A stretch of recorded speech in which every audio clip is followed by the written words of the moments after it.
Fala pessoal, tudo bem com vocês? Sejam todos bem-vindos ao canal Sucesso em Audiobook.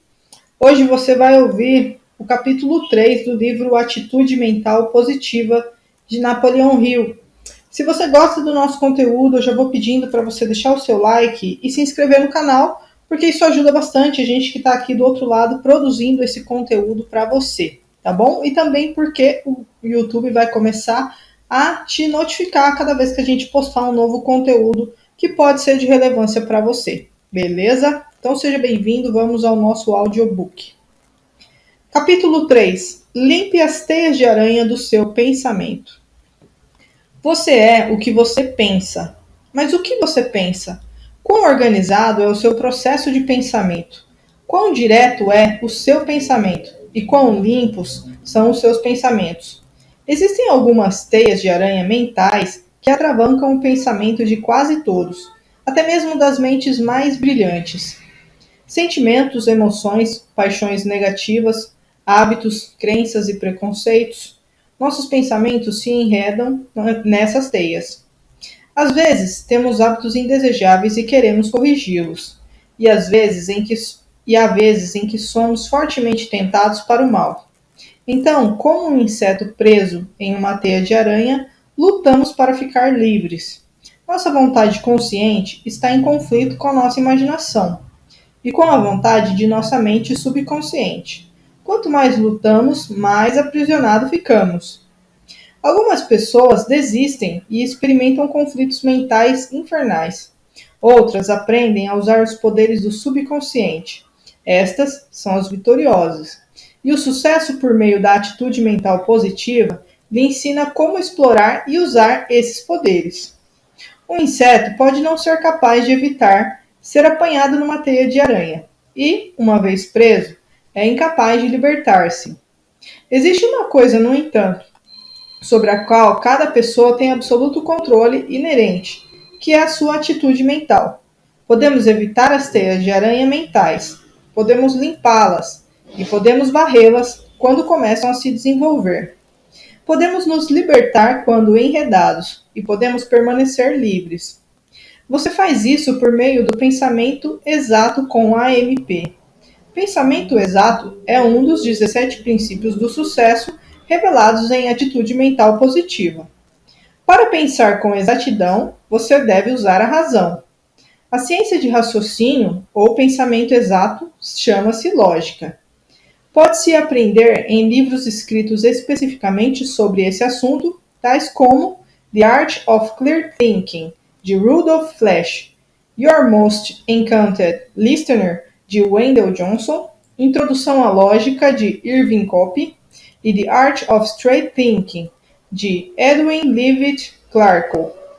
Esses livros podem ser de imensa ajuda prática, mas não agimos apenas pela razão. E a ação baseada no bom senso comum é o resultado de mais que razão apenas. Depende de hábitos e pensamento, e ação, intuições, experiências e outras influências, tais como tendências e ambiente.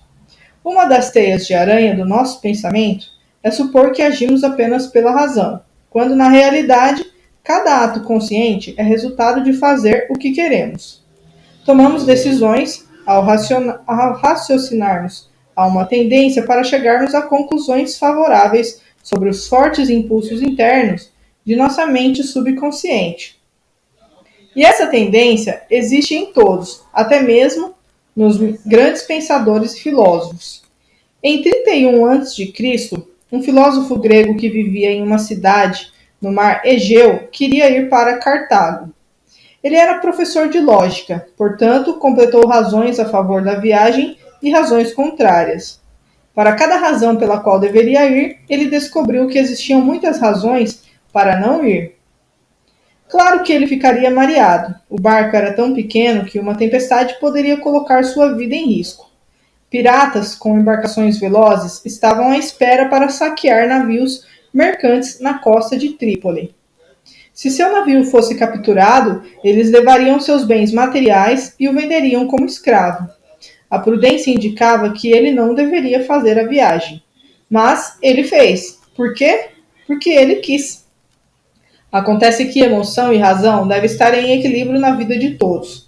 Nenhuma das duas deve exercer o controle sempre. Então, às vezes, é bom fazer o que você quer fazer em vez do que ter razão, do que a razão teme. Sobre esse filósofo, ele fez uma viagem muito agradável e voltou para casa em segurança. Viu ainda Sócrates, o grande filósofo ateniense que viveu entre 470 a.C. e 399 a.C. Ele entrou para a história como um dos pensadores mais proeminentes de todos os tempos. Sabe como Sócrates era? Havia teias de aranha em seu pensamento também. Quando jovem, Sócrates apaixonou-se por Xantipa. Ela era muito bonita. Ele não era bem apessoado, mas era persuasivo. Indivíduos persuasivos parecem ter a capacidade de obter o que querem. Sócrates obteve sucesso em convencer Xantipa a se casar com ele. Você está vendo somente o cisco no olho do outro?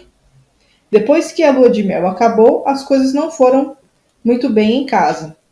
A esposa começou a ver os defeitos dele, e ele viu os dela. Ele era motivado pelo egoísmo.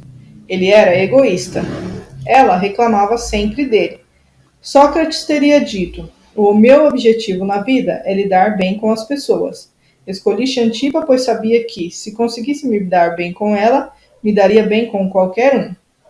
Isso é o que ele dizia, mas suas ações desmentem as palavras. É duvidoso que ele tenha tentado se dar bem com mais que umas poucas pessoas. Quando você sempre tenta provar aos outros que eles estão errados, você os repele ao invés de atrair, como Sócrates fez. Todavia, ele disse que aguentava as reclamações de Xantipa em favor da autodisciplina, mas teria desenvolvido verdadeira autodisciplina caso tivesse tentado compreender sua esposa e influenciá-la por meio da mesma atenção sensível e das expressões de amor usadas para persuadi-la a se casar com ele. Sócrates não viu a viga no seu próprio olho, mas viu o cisco no olho de Xantipa. Claro, ela também não era inocente. O casal era como muitos maridos e esposas são hoje em dia. Depois do casamento, deixam de comunicar seus verdadeiros sentimentos de afeto, compreensão e amor um pelo outro. Deixam de empregar as mesmas personalidades e atitudes mentais agradáveis que fizeram do namoro uma experiência tão feliz. Negligência também é uma teia de aranha. Agora, Sócrates não leu atitude mental positiva, tampouco Xantipa. Caso tivesse lido, ela saberia como motivar o marido para que sua vida doméstica fosse mais feliz. Ela teria visto a viga no próprio olho em vez do cisco no olho de Sócrates. Teria controlado suas próprias reações e sido sensível às reações do marido. Na verdade, Xantipa poderia ter até provado a falácia da lógica de Sócrates depois que lesse o capítulo 5, intitulado E Algo Mais. E como a história de Sócrates prova que ele viu apenas o cisco no olho de Xantipa, contaremos a de outro jovem. Ele aprendeu a ver a viga no seu próprio olho. Mas antes, vamos ver como se desenvolve o hábito de reclamar. Veja, quando sabe a causa de um problema, você pode muitas vezes evitá-lo, ou pode encontrar sua própria solução para esse problema, caso já esteja às voltas com ele. Em A Linguagem do Pensamento e na Ação, S.I.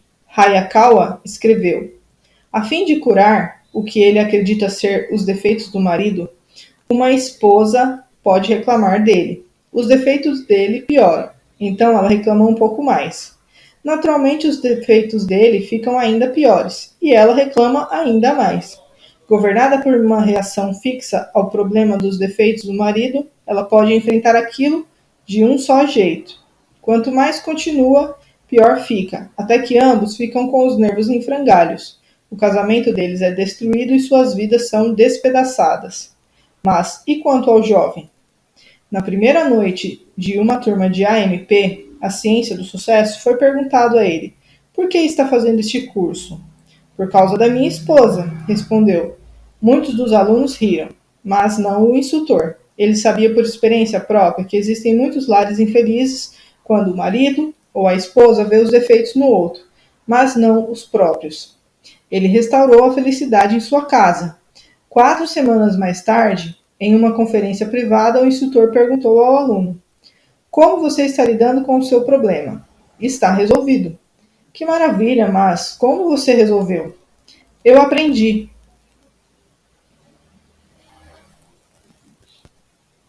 Quando sou confrontado com um problema que envolve mal-entendidos com outras pessoas, devo começar primeiro por mim mesmo.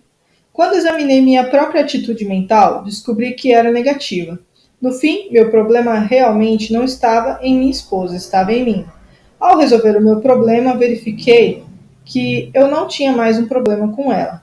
Então, se Sócrates tivesse dito a si mesmo, quando me deparo com um problema que envolve um mal-entendido com Xantipa, devo começar primeiro por mim mesmo? E o que aconteceria se você dissesse a si mesmo: quando me deparo com um problema que envolve um mal-entendido com outra pessoa, devo começar primeiro por mim mesmo? Sua vida seria mais feliz? Mas existem muitas outras teias de aranha que interferem na felicidade. Curiosamente, o maior obstáculo é a sua própria ferramenta do pensamento, as palavras. Palavras são símbolos, como S.I. Hayakawa nos diz em seu livro. E você vai descobrir que um símbolo de uma única palavra pode significar para você a soma total de uma combinação de inúmeras ideias, conceitos e experiências. E ao continuar a ler Atitude Mental Positiva, vai ver também que o subconsciente se comunica instantaneamente com a mente usando símbolos. Por meio de uma palavra, você pode motivar os outros a agir. Quando você diz a outra pessoa, você pode, isso é sugestão. Quando você diz a si mesmo, eu posso, você se motiva por autossugestão. Mas haverá mais sobre essas verdades universais no próximo capítulo. Primeiro, vamos reconhecer que toda uma ciência tem crescido em torno de importantes descobertas feitas sobre as palavras e a comunicação de ideias por meio das palavras, a ciência da semântica. Hayakawa é um especialista neste campo. Ele nos diz que descobrir o que uma palavra realmente significa nos lábios de outra pessoa, ou até mesmo em seus próprios lábios, é essencial no processo do pensamento exato. Mas como se faz isso? Simplesmente seja específico. Comece com uma convergência de ideias e muitos mal-entendidos desnecessários serão evitados. Uma palavra pode causar uma discussão. O tio de um menino de 9 anos estava visitando a casa dos pais do garoto. Uma noite, quando o pai chegou em casa, o seguinte diálogo foi travado: o que você acha de um menino mentiroso? Não acho grande coisa, mas disso tenho certeza, meu filho diz a verdade. Ele disse uma mentira hoje. Filho, você contou mentira para o seu tio? Não, pai. Vamos esclarecer isso. Seu tio disse que você mentiu. Você disse que não. O que aconteceu exatamente? Ele perguntou, virando-se para o tio. Bem, eu lhe disse para levar seus brinquedos para o porão. Ele não fez e me disse que fez. Filho, você levou seus brinquedos para o porão? Sim, pai. Filho, como você explica isso? Seu tio diz que você não levou seus brinquedos para o porão e você disse que levou. Há vários degraus que levam do primeiro andar ao porão. Cerca de 4 degraus abaixo para baixo tem uma janela. Coloquei meus brinquedos no peitoril da janela. O porão é a distância entre o chão e o teto. Meus brinquedos estão no porão. A discussão entre tio e o sobrinho deveu-se à definição de uma palavra: porão. O menino provavelmente sabia a que seu tio se referia, mas era preguiçoso e não queria percorrer todo o caminho até lá embaixo. Quando foi confrontado com a punição, o garoto tentou safar-se usando a lógica para provar o seu ponto de vista. Isso pode ser intrigante, mas mais motivadora será a história de um jovem que não sabia o que significava o mais importante símbolo em palavra de qualquer idioma. E qual é a palavra mais importante em qualquer língua? Essa palavra é Deus. Não faz muito tempo, um estudante da Universidade de Columbia foi ao reverendo Harry Emerson Fosdick, ministro emérito da igreja Riverside de Nova York. O aluno mal tinha passado pela porta e disse: eu sou ateu. Ao sentar, repetiu em tom de desafio: eu não acredito em Deus. Vamos começar com uma convergência de ideias. Pois bem, Felizmente, Fosdick também era um perito no campo da semântica. Ele sabia de longa experiência que nunca poderia comunicar-se com outra pessoa sem entender exatamente o que ela queria dizer com as palavras que usava. Ele também sabia da necessidade de a outra pessoa compreender a que ele se referia. Então, em vez de ofender-se com a observação impetuosa do estudante, Fosdick expressou um interesse genuinamente amigável e aí solicitou: por favor, descreva-me o Deus no qual você não acredita. O jovem precisou pensar, como todo mundo precisa pensar quando é feita uma pergunta que não gera uma resposta reflexa de sim ou não.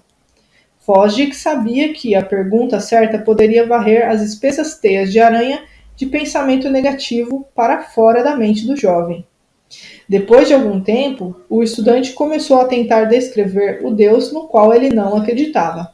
Ao fazê-lo, deu ao ministro uma imagem clara do Deus que ele rejeitava. Bem, disse o reverendo Fosdick, quando o estudante havia terminado, se esse é o Deus em que você não acredita, também não acredito nele. Então, somos ambos ateus. No entanto, continuou, ainda temos o universo em nossas mãos. O que você acha disso? Sua formação, seu significado? Antes do jovem deixar Fosdick, descobriu que não era ateu, mas um teísta muito bom. Ele acreditava em Deus. O reverendo Fosdick não se deixou abalar pelo uso indefinido de uma palavra. Nesse caso, ele ajudou a varrer as teias de aranha do pensamento do jovem, fazendo-lhe perguntas. A resposta simples e clara a respeito daquilo em que o rapaz não acreditava foi o suficiente para permitir uma convergência de ideias. A segunda pergunta dirigiu os pensamentos do jovem para os canais apropriados e deu a Fosdick a oportunidade de explicar o significado do Deus universal. Pernas de rã ensinaram-lhe a lógica. Como já vimos, o estudante chegou a duas conclusões completamente diferentes, cada uma baseada em uma premissa diferente. Teias de aranha irão interferir no pensamento exato e fazer com que você chegue a uma conclusão errada quando começar com uma premissa falsa. W. Clement Stone teve uma experiência divertida com isso, que ele descreve como segue. Quando garoto, eu gostava de comer pernas de rã. Um dia, em um restaurante, foi servida perna de rã gigante, e eu não gostei. Naquele instante, decidi que não gostava de pernas de rã grandes. Alguns anos depois, estava em um restaurante fino em Louisville, Kentucky, e vi pernas de rã no menu. Minha conversa com o garçom foi assim. São pernas de rã pequenas? Sim, senhor. Tem certeza? Não gosto das grandes. Sim, senhor. Se forem pequenas, para mim será ótimo. Sim, senhor. Quando o garçom trouxe a entrada, vi que eram pernas de rã gigantes. Fiquei irritado e disse, não são pernas de rã pequenas. São as menores que conseguimos encontrar, senhor, respondeu o garçom. Ao invés de ser desagradável, comi as pernas de rã, e gostei tanto que desejei que tivessem sido maiores. Aprendi uma lição de lógica. Ao analisar o assunto, percebi que minhas conclusões sobre os méritos das pernas de rã pequenas e grandes tinham sido baseadas na premissa errada. Não era o tamanho das pernas de rã que as tornavam desagradáveis. O fato foi que as pernas de rã gigantes que comi pela primeira vez não estavam frescas. Eu havia associado minha aversão por pernas de rã gigantes com o tamanho e não com a deterioração. Vemos que as teias de aranha impedem o pensamento exato quando começamos com a premissa errada. Muita gente pensa erroneamente quando permite que certos símbolos todo abrangentes em palavras atravanquem sua mente com falsas premissas. Palavras ou expressões como sempre, somente, nunca, nada, tudo, todos, ninguém, não pode, impossível ou, muito frequentemente, são premissas falsas. Por consequência, quando são usadas dessa maneira, as condições lógicas são falsas. Necessidade somada a AMP pode motivá-lo a ter sucesso. Existe uma palavra que, quando usada com AMP, motiva a pessoa à realização honrosa. Quando usada com AMN, torna-se desculpa para mentiras, enganação e fraude. Necessidade é a palavra. A necessidade é a mãe da invenção e o pai do crime. Padrões invioláveis de integridade são fundamentais para toda realização que vale a pena e são parte integrante da AMP. Ao longo de todo este livro, você vai ler muitas histórias de sucesso nas quais as pessoas são motivadas pela necessidade. E em cada um desses casos, vai verificar que as pessoas que alcançaram sucesso sem transgredir um padrão inviolável de integridade. Lee Braxton é um desses homens. Lee Braxton, de Whiteville, Carolina do Norte, era filho de um ferreiro muito esforçado. Ele era o 10º filho de uma família de 12. Então você pode dizer, comentou Braxton, que travei conhecimento com a pobreza no início da vida. Por meio do trabalho duro, consegui terminar o 6º ano da escola. Engraxei sapatos, entreguei mantimentos, vendi jornais, trabalhei em uma fábrica de meias, lavei automóveis e servi como ajudante de mecânico. Quando se tornou um mecânico, pareceu ali que ele tinha subido tanto quanto poderia. Talvez ainda não tivesse desenvolvido a insatisfação inspiradora. A certa altura, se casou, e juntos ele e a esposa viviam em grande contenção de gastos. Ele estava acostumado com a pobreza, e parecia-lhe impossível quebrar os laços que o seguravam, embora fosse parcamente remunerado e mal sustentasse a família. Os Braxtons já estavam em terrível dificuldade para fazer face às despesas quando, para completar o quadro da derrota, ele perdeu o emprego. Sua casa estava prestes a ser tomada porque Lee não tinha condições de cumprir os pagamentos da hipoteca.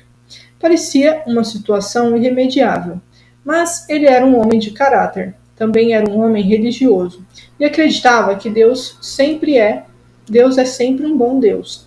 Então orou e buscou orientação. Como se em resposta à sua orientação, recebeu o livro Quem Pensa Enriquece de um amigo.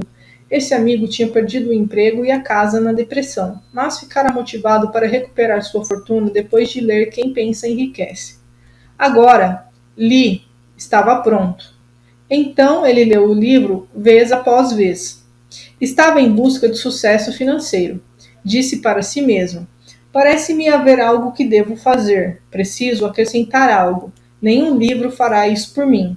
A primeira coisa que devo fazer é desenvolver uma atitude mental positiva em relação às minhas habilidades e minhas oportunidades. Certamente preciso escolher uma meta definida. Quando o fizer, devo mirar mais alto do que no passado.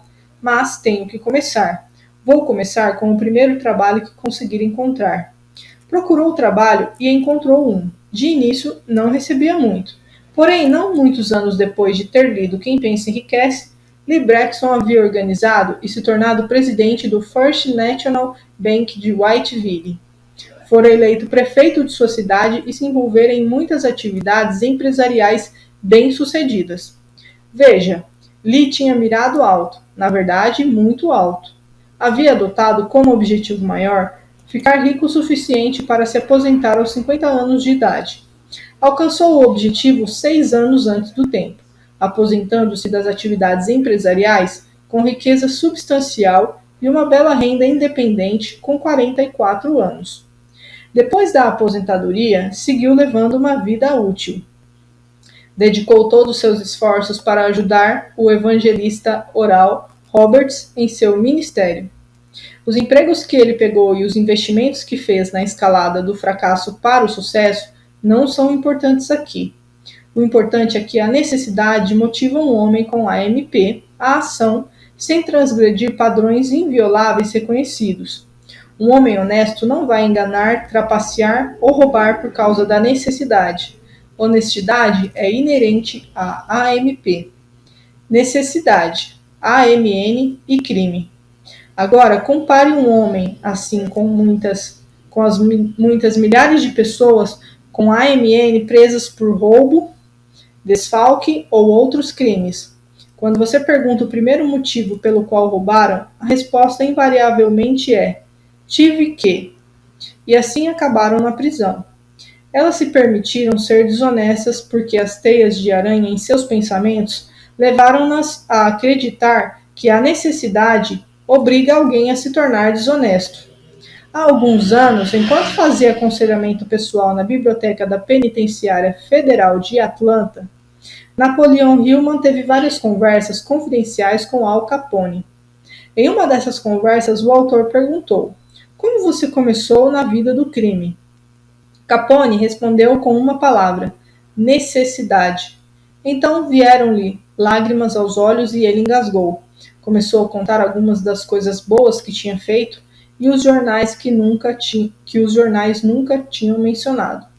Claro, essas coisas parecem insignificantes em comparação com o mal que é atribuído a ele. Aquele homem infeliz desperdiçou a vida, destruiu sua paz mental, minou seu corpo físico com uma doença mortal e espalhou medo e desastre no caminho que seguiu. Tudo porque nunca aprendeu a limpar as teias de aranha de seu pensamento a respeito de necessidade. E quando Capone contou de suas boas ações, dando a entender que compensavam em grande medida os erros cometidos, ele indicou claramente outra teia de aranha que o impedia de pensar com exatidão. Embora um homem possa neutralizar o mal feito por meio de arrependimento verdadeiro, seguido por uma vida de boas ações, Capone não era esse tipo de homem. Mas havia um homem assim. Ele foi um adolescente problemático. No entanto, sua mãe nunca perdeu a esperança, apesar de muitas de suas orações específicas para ele aparecerem sem resposta. Ela nunca perdeu a fé, independentemente das escapadas ou dos delitos do filho. Ele era um filho adolescente problemático. Esse jovem se tornou um filho adolescente problemático, educado, intelectual, apaixonado e sensual. Ele tinha orgulho em ser o primeiro, mesmo no mal. Dizem que desobedeceu os pais e professores, mentiu e enganou, cometeu furtos, trapaceou no jogo, entregou-se a excessos alcoólicos e sexuais. Todavia, por causa dos constantes e sérios apelos da mãe para corrigir seus caminhos, lutou para encontrar a si mesmo antes de chegar ao ponto mais baixo de sua vida moral. Às vezes, ele ficava cheio de vergonha por saber que homens com menos educação eram capazes de resistir às tentações que ele se considerava impotente para resistir. Como tinha instrução e estava procurando, estudou a Bíblia e outros livros inspiradores de sua época. Mesmo assim, perdeu muitas batalhas para si mesmo, e então, um dia, ganhou a batalha que virou a maré para a vitória pessoal. Isso acontece quando uma pessoa continua tentando. Durante um período de remorso, quando foi subjugado pela autocondenação, ouviu uma conversa em que uma voz disse: pegue e leia. Ele foi até o livro mais próximo, abriu e leu. Andemos honestamente como de dia, não em orgias e bebedices, não em impudicícias e dissoluções, não em contendas e ciúmes, mas revesti-vos do Senhor Jesus Cristo, e não vos preocupeis com a carne para não excitardes as suas cobiças. Acontece muitas vezes, depois que alguém sofre uma grave derrota em uma batalha pessoal consigo mesma, nesse ponto ela pode ficar pronta. O remorso pode ser tão emotivo e sincero que ela fica motivada para tomar medidas imediatas e, pela perseverança, faz a mudança que a mantém na estrada para uma vitória completa. Agora, esse jovem estava pronto. E uma vez tomada a decisão irrevogável, teve paz mental. Ele acreditou que o poder divino iria ajudá-lo a superar os pecados contra os quais ele anteriormente havia lutado em vão, e desenvolveu uma espiritualidade profunda. Sua vida subsequente provou isso por seus resultados. O jovem dedicou-se a Deus e ao serviço para seus semelhantes. Por causa do que ele tinha sido e do que se tornou, é considerado o homem com uma das mais poderosas influências em dar esperança aos desesperados. Agostinho era o nome dele, e tornou-se um santo. É bem sabido que o poder da Bíblia tem sido instrumental na mudança das atitudes, até mesmo de humanos degradados, de negativas para positivas. E por causa do poder especial da palavra escrita, eles são inspirados a limpar as teias de aranha de seu pensamento. Assim, tornam-se limpos em pensamento e hábito. Muitos, como Santo Agostinho, foram movidos por arrependimento profundo e, a exemplo dele, se motivaram a dedicar suas vidas a serviço de Deus e da humanidade. Muitos grandes evangelistas ascenderam dessas fileiras. Agora, Existem certas pessoas boas, de forte fé religiosa, que também leem suas Bíblias, mas nos dizem: não tente interferir com Deus, quando recomendamos outros livros inspiradores. Teias de aranha impedem-nas de tentar extrair o bem onde quer que ele possa ser encontrado. Não tente interferir com Deus. Essas boas pessoas temem que seja um sacrilégio ousar explorar os poderes da mente que Deus lhe deu, escolher, planejar e controlar o futuro. Muitos livros de inspiração são escritos para motivar o leitor a direcionar seus pensamentos, controlar suas emoções e ordenar o seu destino. E com frequência, ajudam-no a compreender as verdades da Bíblia. Isso é verdade, por exemplo, no caso de um best-seller de não ficção como O Poder do Pensamento Positivo. Em seu livro, Norman Vincent Peale empenha-se em motivar o leitor a aprimorar-se. Para fazer isso, cita diretamente o bom livro no qual essas pessoas acreditam. Algumas das citações que Peale usa e que seria sábio memorizar são: como ele pensa em seu coração, assim ele é. Se tu podes crer, tudo é possível ao que crê. Senhor, eu creio, ajuda a minha incredulidade.